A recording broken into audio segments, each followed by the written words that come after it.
Welcome back, everybody. It's Opus 12 review time, and for this video, we are going to be talking about Earth. And I am joined, as per usual, by Travis Pfeifer. How you doing?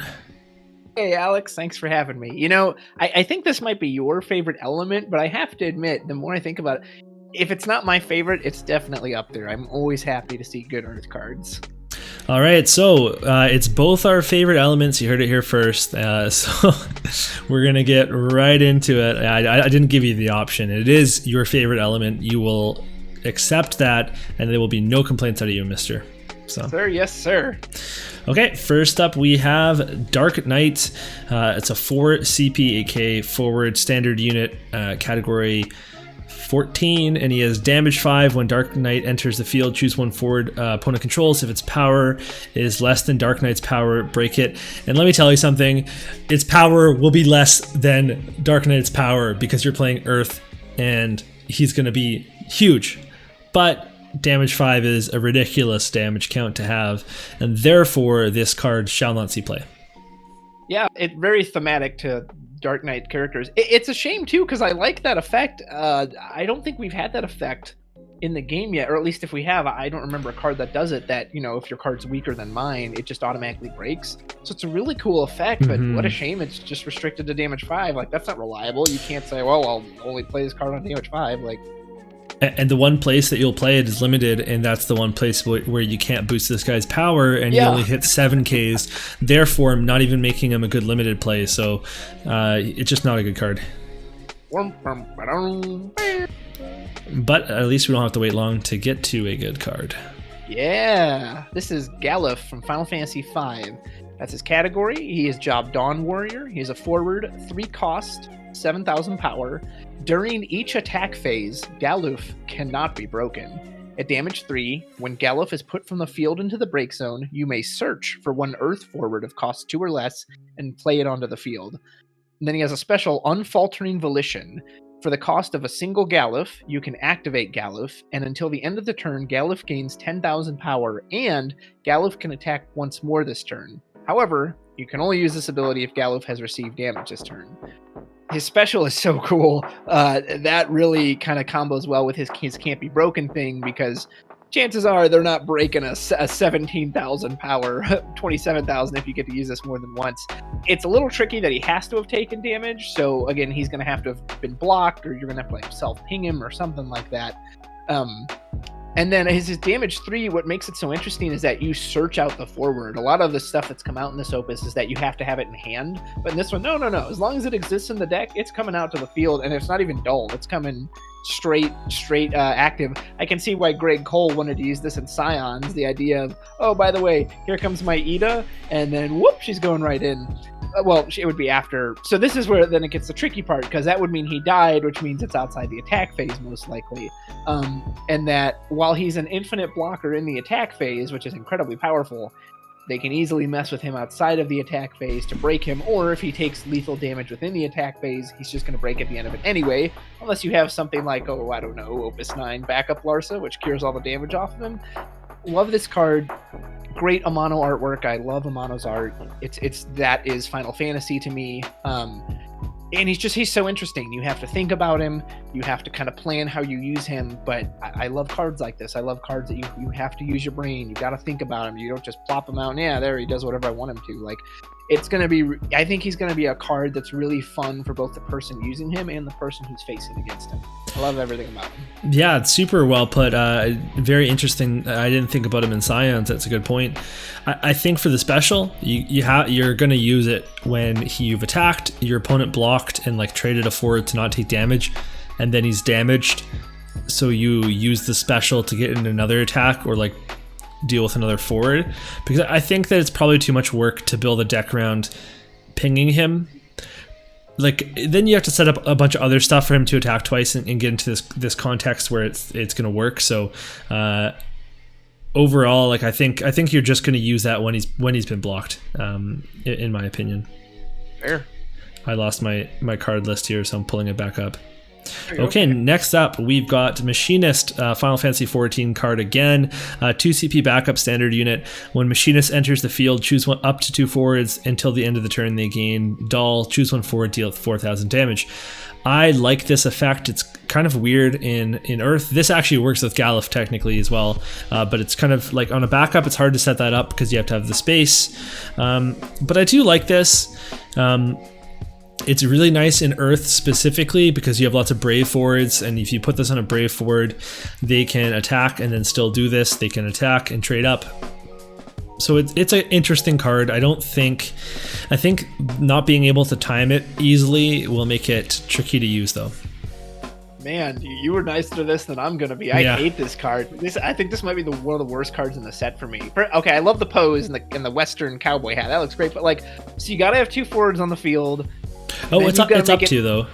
Oh, you're right. Okay, yeah. So we have to have at least 1. And then it's got to enter the field that turn, and then those forwards have to dull. So you can't, which means you can't use it. Like if they didn't have the dull symbol, it would mean that like if you played a forward that turn, you could put him out and then like just deal the 4K. But no, they have to be able to attack. So you're giving up the attack of potentially 2 people for a combined total of 8,000 damage to 1 person. Well, but it's intended for Brave, right? You're right. Having something that has Brave, that makes more sense because you attack and then on the stack you dull. But again, like that, then that just makes this timing window that you've got to have a Brave forward who can attack, and then this thing comes in that turn, and then it does attack. That's just, I don't know. I hate it. Yeah, I mean, I think you're evaluating it a bit out of the deck that it's meant to be in, which is why it's so low and like coming out so low as a card, but.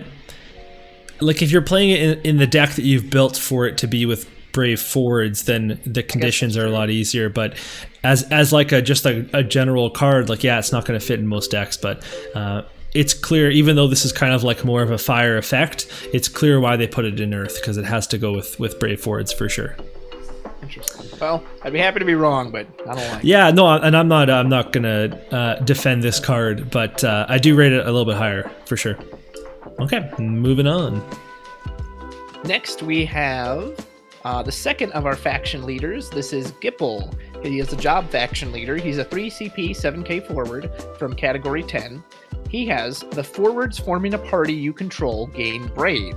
When a party you control attacks, all the forwards in that party gain 5,000 power until the end of the turn. I was really surprised the amount of people who like thought this card was so crappy when it came out, because again, if you think of it as like, well, this is a 3 CP forward I just slot into any other deck, well then yeah, of course he sucks. But no, he's clearly meant for the party deck. And for the party deck, all of them getting Brave is great, and then they all get 5,000 power. Imagine if you partied a Layle Viking together. That's normally a 5K party. It goes to 15,000 power from a Layle Viking, and they're Brave, so you can still block with the Viking. Like, that's insane. He's got to be worth a try at least. Like, again, I don't see why you would evaluate this other than the thing he's designed for, which is, hey, put me with the parties. We're gonna see a multi-element Noctis come up who has party stuff. Like, yeah, I really like him. Much like the previous card, you need to evaluate it in the deck that he's meant to be in. Yeah, I like him as well. Water Earth has a lot of fun builds. There's a Summoner build. There's a FF4 build. There's a lot of cool decks. Like there's even some old like Water Earth toolbox decks with like the Ramza 6CP Ramza and stuff. That used Layle Viking, so there's a ton of opportunity for this guy to fit into some stuff. It's just finding the deck slot for him, but I think he's pretty cool. I saw that smile. You were just waiting to hit me with that point. Yeah. I know you were. Well, it's just funny, like the next card. You're right, except I think that other effect is still way more difficult to get off. Yeah, definitely. It just exists on the field. So. Definitely. Okay, moving on. We've got Kujata, and I remember pulling this in Mobius in the mobile game. This is a 4 CP summon, Mobius 7, and it's choose. Wait, is it 7? Yeah, it's 7. Yes. Okay. I have a little tablet here. Okay, choose 1 forward, deal it 2,000 damage for each CP required to cast it. So this doesn't kill on curve 3 CP and like 2 CP forwards and stuff. Not that you're ever going to cast it on those necessarily. It kills an on curve 4 CP and an on curve 5 CP, but like just from that, like it's not good enough. Like it's just a plain summon. It's for limited. It's point removal. Maybe then I'm being too optimistic on this card because I really want to like it. First of all, this is the first time we've seen this summon, and I always really like this card or this summon's animation in Final Fantasy VII, which you get close to the end of disc 1. So it's cool to see him finally make an appearance. And yeah, there's a lot of big stuff you could anything that's 5 or above, you're pretty much guaranteed to kill because it's going to do 10k and up. But you're right, there's a lot of stuff. Emmett Selt, Kadaj. There's a lot of these cards that are 4 CP with 9k power, like you said, 3 CP, 7k. So there's a lot of stuff he's not gonna hit. That being said, I'm gonna try him at least. But being a 4 CP summon that can only kill certain things, like I want to like him. So I hope I get to come back at the end of this opus and say he was better than I thought, but Alex might be right. Yeah, just play Yojimbo if you want to play a 4 CP Earth summon. Yeah, although that does require you to have a forward, but yeah, I guess but you're playing Earth. Well, but I guess that is maybe so. Speaking of Earth summons, a lot of Earth summons removals, they do require you to have a forward as well. So I do like that this does not require. Yeah, that's a good point. It does fill a gap there in the Earth arsenal. Okay, I like this next one. This one's cool. Yeah, absolutely. This is Graham. He is from Final Fantasy Legend category. Job Dark Knight. He's a backup. He costs 3 CP. Graham says, you can only pay with CP produced by Earth backups to play Graham from your hand onto the field. When Graham enters the field, choose one forward, opponent controls, deal it 9,000 damage. So that first restriction makes him instantly worthless in any kind of like limited, sealed, or draft, because good luck getting that many Earth backups. But in an actual mono Earth deck, 3 CP to basically take out a forward and you're getting this backup down, like that feels really good. Now again, backups like this always have, or anything like this always has a weird timing thing where, and specifically with him, since you can only have a max of 5 backups, he has to be your 4th or 5th backup, so that's a little restricting, but his effect is at least really strong. I think that will ultimately make him worth it. We'll see. Yeah, I play a lot with 3 CP Masked Woman, and this is in the same area of like a backup removal. This one's harder to play. The payoff's better. It can hit more targets. So I'll definitely experiment with it. But I don't know if I can overcome that restriction or not. That's tough. I will say I do like that he just picks a forward. A lot of Earth stuff has to target dull forward, so it's nice that his is just unrestricted. Exactly, yeah, and that's where he comes, like that and the 9k makes it seem very appetizing to me. Yeah. Now the opposite of appetizing would be this this artwork here. So this is Krile, and this is the creepiest art I've ever seen on an FFTCG card. And I'll say that dragon thinks she looks pretty appetizing the way he's looking at her. I'm not gonna call out the person, but there's someone in my War of the Visions guild on Discord that set this as their profile picture on Discord. So every single day I see this photo on their profile when they type in chat, and it's just so creepy. Okay, so 2 CP forward, Job Warrior of Light, which is great, 5k power. When Krile enters the field, choose one summon in either player's break zone. You can cast it as if you owned it this turn. If you cast it, remove that summon from the game after use instead of putting it in the break zone. So you have to use the proper CP, and you have to actually pay for it as well. So that is a lot on top of the 2 CP that you played to play her. Now, if she survives, you can do that again the next turn by playing 1 CP in Doll, choose one summon, and it's the same effect. So this can obviously be pretty crazy. If there's a color that can produce other elements of CP, it's Earth. You can really cast in the deck that you would put this into. You would be able to cast all your opponent's summons for sure, because you'd build it that way. So it's really interesting. And we also are seeing a ton of different cards that are bringing back 2 CP Earth cards. For example, Galuf could technically do that as well, and some of the other ones that we'll see, and Earth has other recursion. So her being 2 CP is actually kind of like a neat point of a cost. But yeah, I don't know how I feel. I'm really on the fence about this one. They really like to make Earth legends that are like really specific. Yes, they do. very focused view. Again, I think she'd be really great in like, you know, Rydia decks. That Rydia Summoner, another Earth Legend, is very specific. And you're doing all these summon shenanigans, but beyond that, you're probably not going to use her. Like you said, she's kind of tricky in the sense that you're probably not putting her out there with banking on your opponent having a summon. That's probably just a nice little bonus. So, but you've got to already have a summon in the break zone, and then, you know, if she lives, again, you can do these summons. The other thing is too, she doesn't like reduce their cost or anything. You're still paying the full cost of these summons every turn. So, in that sense, is she even going to be better than Rydia? I don't know, maybe because she can do it continuously. But yeah, I just don't know. She fits in that archetype, but beyond that, it's just like. I think like the recursion might be key to like getting her in on a combo and then having more CP free to do something with. Like that could be the way to go or something. Yeah. Oh, well, I guess, and you know what? She's a Warrior of Light, so we do have a Warrior of Light that can play well with her. Though Mobius one. Yep. Okay, let's go to the next card. All right, something I wanted to see was some Warrior of Darkness support. Ever since those guys came out in Opus 8, I really like playing with them. I didn't get it quite the way I'd hoped I would. So this is Glaive. He is a 4 CP, 8K, forward, job Warrior of Darkness, category FFL. Glaive has Brave, and he reads, the category FFL forwards other than Glaive you control gain 1,000 power and Brave. At damage 3, Glaive gains an additional 1,000 power. It's so hard for me to look at this card and not compare him to the other Glaive, because that's just, I mean, why wouldn't you? Because you can only really put one of them in there. His damage 3 just seems so weak and so tacked on. Like, that's like the weakest effect you could give a forward. So that one's kind of weird.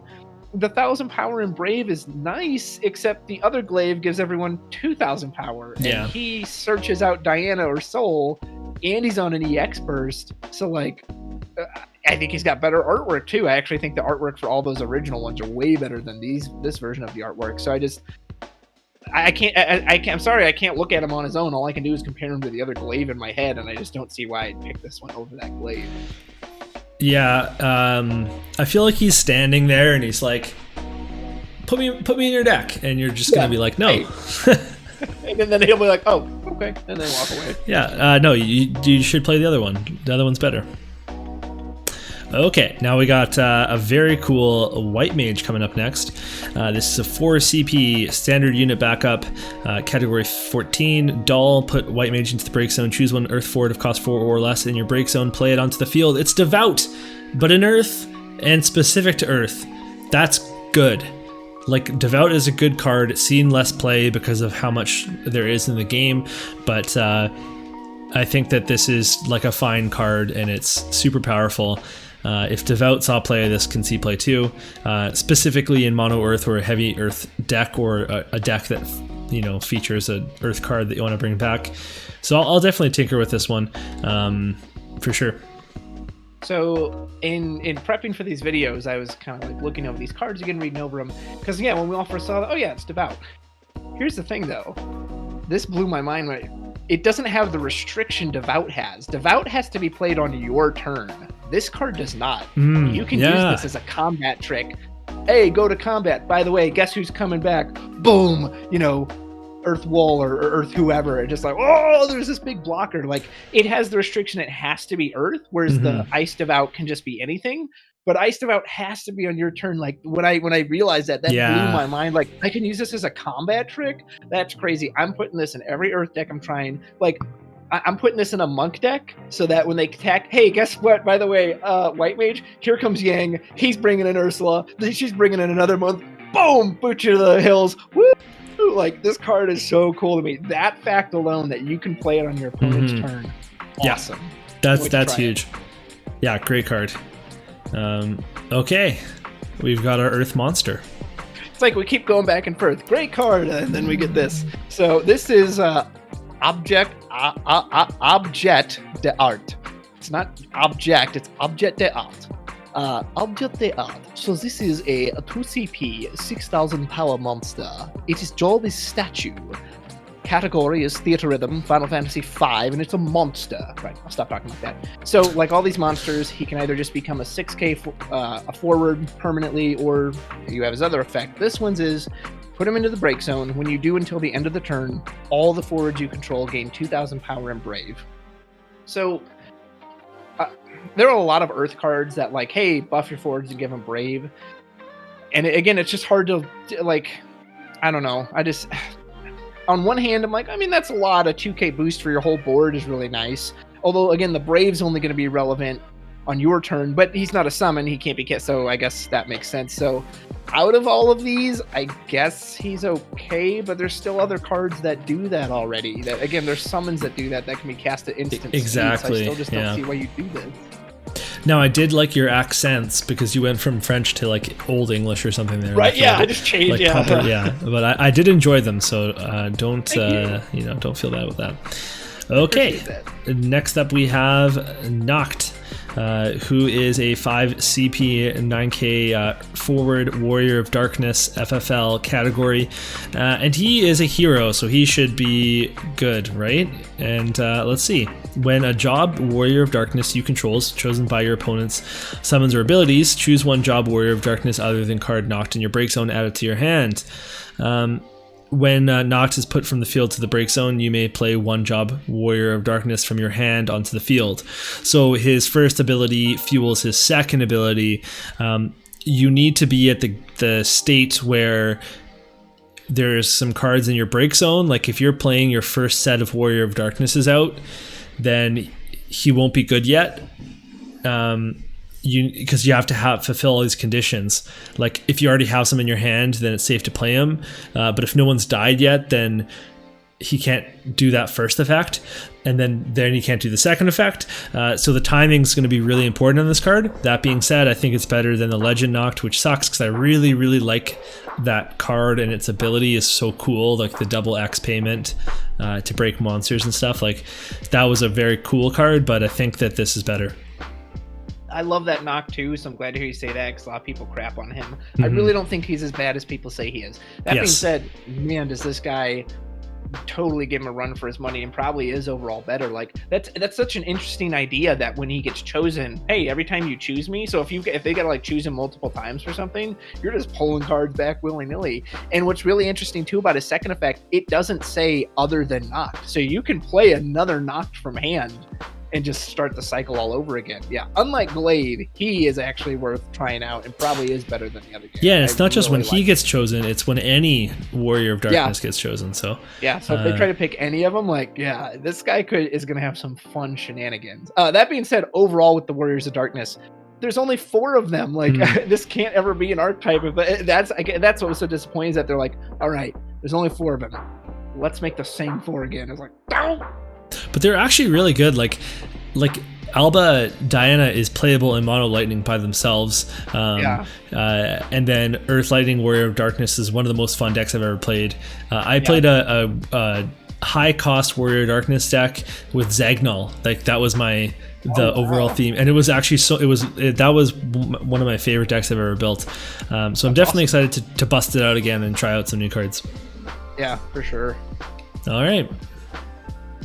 Next, we have Vaigali. He is from Final Fantasy Crystal Chronicles, job Guildmaster. He's a backup.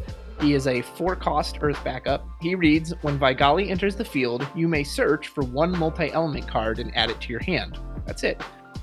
At first when I saw this, I thought it was cool because I was like, oh, okay, they've got their own dedicated searcher. That makes sense. Kind of, every other element usually has. But the thing, as I thought about it, because of the way those cards work, because they're both elements at the same time, they can already be searched out by any of those other element searchers. So I guess I'm just, why would you specifically go for this guy as opposed to just grabbing any other card that can grab any lightning forward or any water forward or Tyro who just grabs everybody? Yeah, I guess if you are playing a couple of different versions, if you're playing the Earth Lightning and the Earth Wind multi-element, you were playing a tricolor deck, then this maybe. But yeah, I didn't even think so. I guess any Earth multicolor card will just be grabbable by our Kolka. Yeah, is what you're saying. Got the Earth on it. Yeah, exactly. Yeah. So okay. Yeah, so if you're playing Earth, if you're playing Fire Ice, let's use Earth because we already used it. If you're playing Earth Wind, Kolka can already grab any of the Earth forwards. I don't know if there's a Wind backup searcher, but they could already grab, the Ishtola or whatever. Like, I don't know. Maybe I'm missing something here, but yeah, unless and again, it's not like he's bad. He's the same cost as those, but again, when they can already be searched out by anything that searches that color, I guess I just don't see what the point of him is. Yeah, although this was insane and limited, like for the sealed, like this was a really really big card for me last night. So that's definitely important for sure. So maybe that's what it is. It's a sealed card, or maybe they're gonna FAQ and say like the errata the multi-element cards, or I doubt that. That's unlikely, but yeah, I think maybe it's just for limited. Okay, we've got the Oracle of Light, Job Oracle of Light, 2 CP backup. Choose one category, 14 forward. You control gains 1,000 power until the end of the turn. We already have this in Lightning. Thancred does that, right? Or does he give him first strike? What does that Thancred do? He gives them first strike while they attack. Okay, so now we have the booster. These are fine. These are very good in title. She's new, so she fits. She doesn't bump anybody else out. But other than that, just pretty run-of-the-mill card. Now, Scion player, you tell me if this has actually bigger implications. I hate this card. This card is so stupid. Like, Scion's the 7th Dawn is my favorite deck to play. Why is this not Job Scion? That's what in the game in Shadowbringer, she's a member of the Scions. Like, well, no, she's not. I get it. I guess she is. She totally is working around with them. No, because the Scions don't exist in. This is gonna get into a big discussion, but I'm just gonna. Let's talk about it after we record. But I'm gonna put my official vote in that she is definitely not a Scion. Okay, well, she easily could have been a Scion of the 7th Dawn. Even if technically she's the Oracle of Light. She's with the Scions the whole game. They give her a name, which is Reen. Like, this would have been such a great either replacement for the backup Krile, or even just put in as another backup, as another one you could hit on the Scions. They needed that help. I don't know why they restricted it to this. And again, it could have had the exact same effect. All you had to change was the job. Like, bums me out. Missed potential. Okay, let's get away from this card then. Okay. What is not missed potential is our next card. This is Fenrir, another Earth summon. He's a 5-cost Earth summon. This is from Explorers.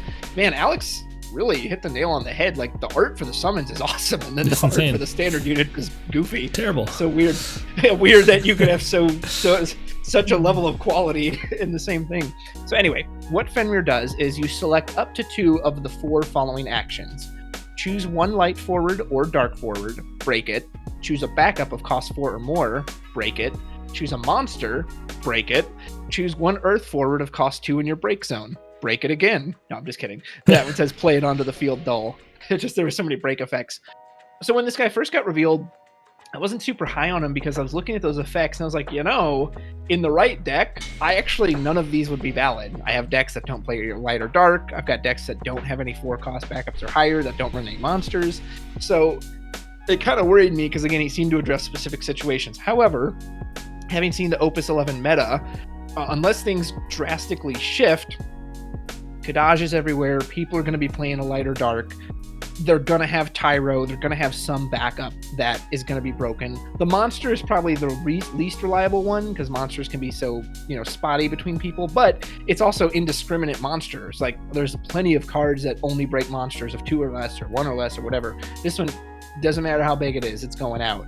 And then if you're playing a Earth deck, I don't know if you even have to play mono Earth. The fact that you can bring back an Earth board of 2 or less, again, kind of limits your options, but this card has a lot of potential and it's very toolboxy. It really could, let you fill in a lot of situations. So the more I read him, the more I actually like him, but I also wouldn't be surprised if at the end it was like, he was just a bit too specific to use reliably. Yeah, I think obviously powerful card, but I think it's too situational. I think you would play a 1 of, and you would specifically play 2 CP Earth cards to always have that one ability to definitely get. But if we don't see a lot of monsters or light or dark forwards, then this could be really tricky. So yeah. I think maybe a 1 of in an Earth deck would be appropriate. Oh, that's the other thing too. There's a 2 CP Fenrir that already exists in Earth that its sole purpose is to take out a light or dark forward. So if that's really what you're looking for, then why wouldn't you just play the 2 CP one? Of course you would. So it actually is really important that you're able to get one of those second effects off. Because again, if you're just trying to break a light or dark, you've got a much cheaper card to do that. I think the backup one is going to be dependable. I think enough people are playing expensive backups now, so I think that will come into play for sure. Let's hope so. Okay, now we've got Borghen, who we hardly knew him, is already in a new element. 1 CP, 9k, forward, job captain. Such a sick job. When Borghen is put from the field to the break zone, your opponent selects one forward in their break zone and adds it to their hand. I really like him because it's such a delayed bonus for your opponent. And if you have 5 CP Yuna, you can remove them from the game and they get nobody. So like maybe this goes into that Earth Water deck you're building, and that's appropriate for him because then you're getting a pirate back to the water. So could be good. A lot of times they'll have these goofy cards that like, oh, they've got a lot of power, but then they've got this really weird restriction or a restriction that just makes it totally not worth playing. Like you said, he's interesting because they don't get that effect until he dies if he goes to the break zone. So you're probably going to at least get some value out of him. And then even if he's 9,000 power, so whatever they spend to get rid of him, you're probably coming out ahead because you only spent 1 CP on this guy. At the same time, letting them get back any forward they want from the break zone is definitely dangerous. So I'll kind of have to try him out to see. But again, from a CP value, he seems like he's at least got potential. I love his artwork too. I know that like there's been lots of high profile TCG players and lots of TCGs that really don't like these effects. Like they won't play them if you can, like you never give your opponent a chance to grab their best card back. Right. So I think that that's going to scare off a lot of people. But I'll try it for sure. I think it's a really cool hero for sure. Yeah, agreed. All right. Speaking of a little archetype support, we got a new Monk. This is the 14 version of Monk. Job standard unit. It's a 3 CP backup, multi-playable. Monk has 2 effects. First, when Monk enters the field, choose 1 job Monk or card name Monk in your break zone. Add it to your hand. All right, already, card's done. Great, put it in every Monk deck. But wait, there's more! And that is, it has an action effect. You can pay 1 Earth and dull Monk, and you put Monk into the break zone. Choose a job Monk forward or card name Monk forward you control, and 1 forward opponent controls. Each forward deals damage equal to its power to the other. You can only use this ability during your turn.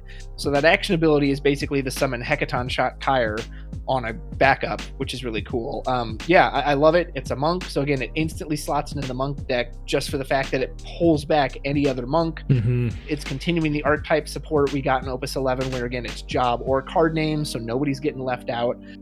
Again, I love it just for that entry effect, that kind of like soft minor effect. And then, I ran Minor in that Monk deck, so now I can just take out Minor for this, most likely, because this pulls back the forward you're looking for. I mean, assuming it's one of the Monks. And then that little Hecaton Kyre effect, it's a little weird if you have Ursula out, because Ursula could just freely throw the Monk without taking the return damage. But if you don't have Ursula out, then, hey, it's another neat little effect, so I like this card a lot.